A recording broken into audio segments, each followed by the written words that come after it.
Okay, now for any object up here, I've got 3 dots. Now the 3 dots on here show me the activity, so I can look at the activity log for who created what and when. I've also got a comment stream, and so if I want to have a threaded comment discussion, I can do that here. Obviously I can add attachments and links in here. So if you want to connect, for example, this business process or an application through into a URL or a document or a SharePoint part, you can do that through here. You can also add in collaborators. So I can actually choose other users on the platform, give them a role, and add them in. And because on the platform here we're working in a collaborative manner, that person will receive an email from the platform telling them they've been added as a financial reviewer to this object to come and review it. Okay, and it'll give them a URL so they can log in automatically. Okay, so that's a little bit about the dashboard and some of the objects we've got on here, and I'll show you some more detail as we move through. So I mentioned at the beginning that we've got collaboration on here. So I'm actually logged into the platform as an administrator.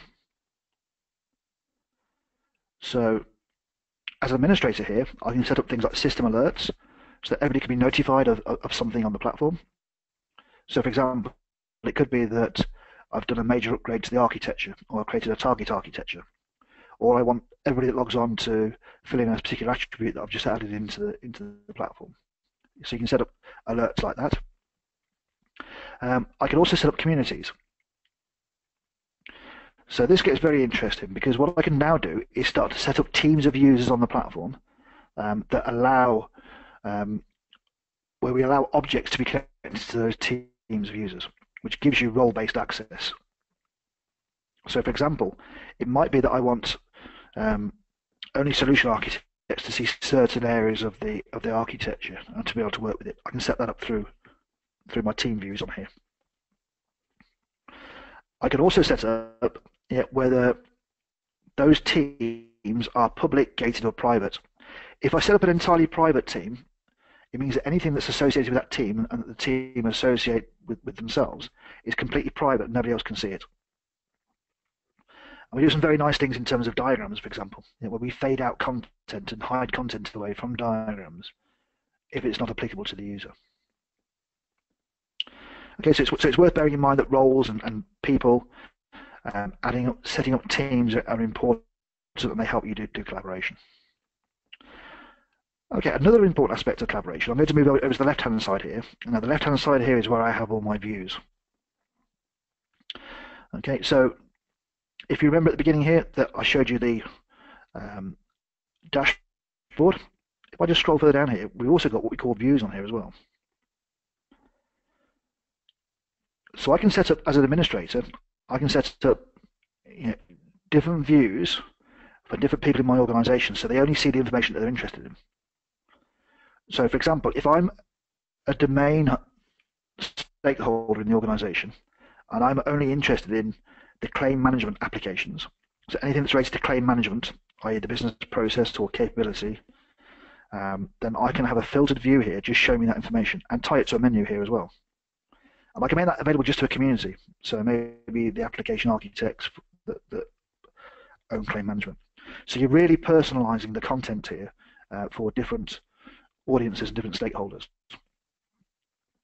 Okay, which makes the tool really useful. Yet rather than just giving them a repository of content they have to fight their way through, we can really personalize the content. And here you'll see I'm showing the bank application with 90 users with an application lifetime cost.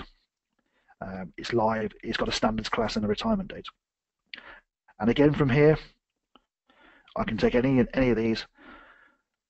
This is now an application, so it's got a different set of attributes here. Okay, so initial live date, data next release, etc. We've got these categories here as well. So if I'm only interested in just looking at life cycles, I can turn off all of my attributes here and just turn on information to do with life cycles, which is one way of just filtering my content on the screen. Yeah, and here's life cycle information. So here I can see that we've got a live cycle. Yes, it's live between 2014 and 2024. It's live And we've got an anticipated retirement date, which doesn't make much sense there. So I can just change that to, let's say we're going to plan to retire it in 2020. And save that. The other interesting thing here at the top here, if I just show you here, you can see here the description's got an @ symbol inside there. So it uses things like mentions. So like you get on things like Facebook, where you can look at different users, add them in, and they are notified when they've been mentioned inside any sort of object on the platform. Okay. We've also got what we call loose modeling. So if I want to connect together, I can use the pound or the hash symbol, and I can just mention other concepts that appear. So if I just filter on here on claim, or I can mention other things as part of the description field. But what also happens, if a relationship doesn't exist, it'll create one for me as well. So you've got some very loose modeling if you prefer to work in that manner.